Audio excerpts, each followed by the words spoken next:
Now we will see how can we select a row from a single row from data frame object. This is the part through which we create the data frame object, the old one df1, and this is the code to display some rows alone selectively.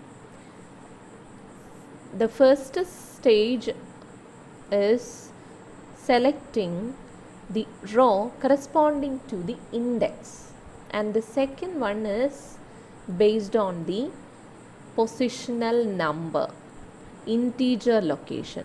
This is based on the index location, and this one is based on the integer location. So I stands for integer. Let's see what is getting displayed. If we execute this code, the first one displays the entire data frame which is created, and it has 1, 2, 3 and 4 rows and 2 columns. This is the output for displaying the row with the index A. Just check it. A is the index and the values are 1.0 for the first column, 1 for the second column. That is getting displayed here. And this is for the usage of integer location. We are selecting row based on the integer location. Let's see, this is 0, this is 1 and this is 2. So if you give I log of 2, it will display 3.0 for the first column and 3 for the second column. That's what displayed here. Hope it is clear.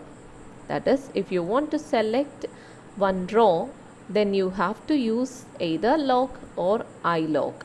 If you use log, then you have to give the index. If you are using I log, you have to mention the position, integer position of the corresponding row. Now we will see how can we display some selective values from the data frame objects. Like we used slicing in series, in NumPy arrays. Here also we are using the slicing, and this marks the starting and the ending respectively. Let's execute this code and we will see the usage of slicing.